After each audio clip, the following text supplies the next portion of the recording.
la lune. Quand la lune au ciel noir resplendit claire et ronde, le verre en mon cerveau comme une eau vive abonde.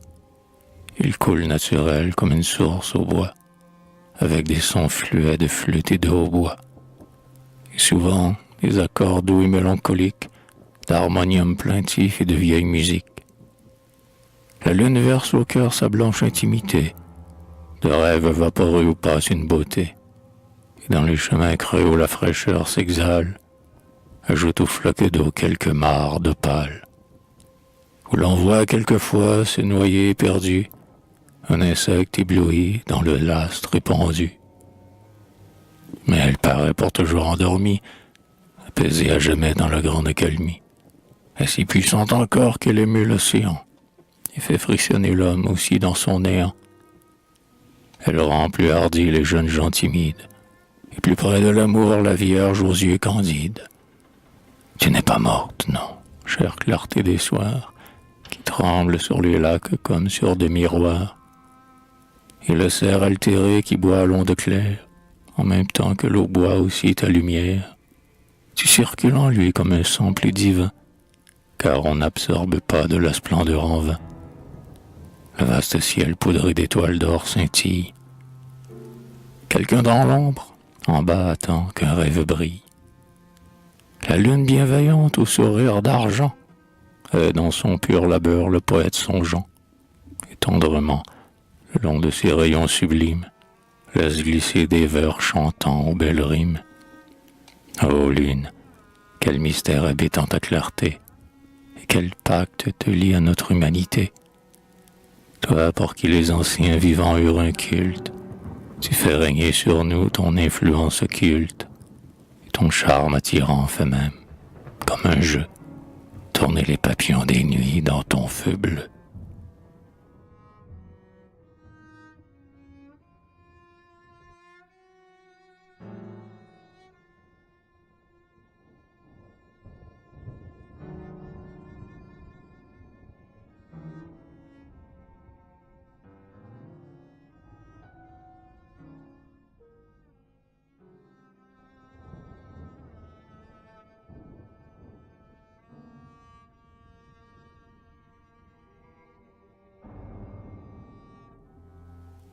Quand tu parais, les soirs bénis à ma fenêtre, ta lumière lointaine et vague me pénètre, et je me baigne en toi, transfigurant ma chair, tu me fais pur et beau, surnaturel et clair.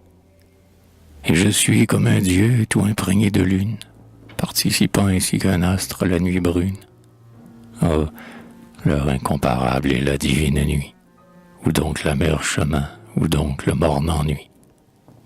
La souffrance est passée, et ma joie est profonde, de goûter ici-bas la paix de notre monde. Je ne me livre pas au néant du sommeil, et j'attends l'heure triste où viendra le soleil.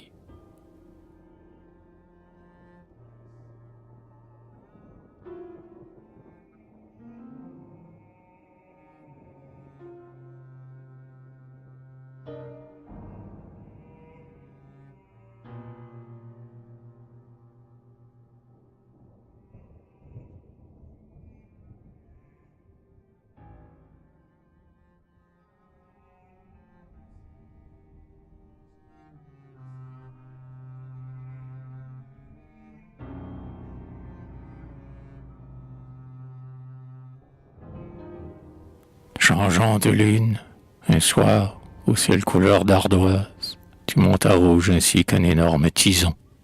Et petit à petit, en laissant l'horizon, tu pris une nuance exquise de turquoise.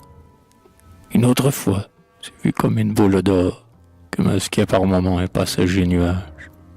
Et puis tu redevins la lune au bleu visage, la lune habituelle et que je vois encore.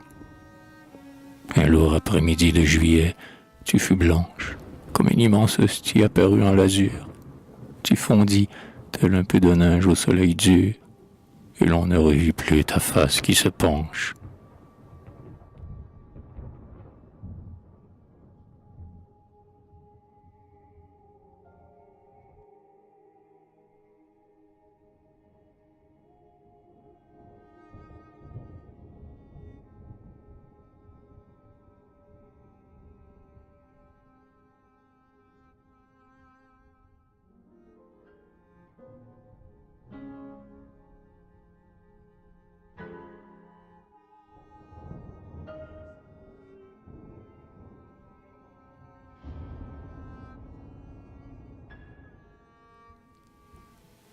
tu pleures en reflet sur les grands arbres verts.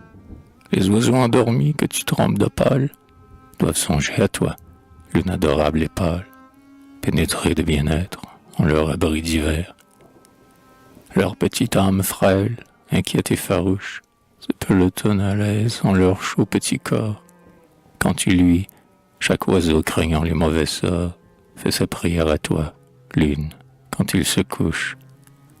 Et tu veilles sur l'homme autant que sur le nid, du haut de ta demeure inaccessible et sombre, car le mal, ce complice ordinaire de l'ombre, a dû craindre souvent ton regard infini. Oh lune, jusqu'à toi permet que je m'élève, je rampe plein d'ennui, jette-moi des rayons, que je m'en serve ainsi que de bleus échelons pour suivre dans l'éther ton domaine, mon rêve.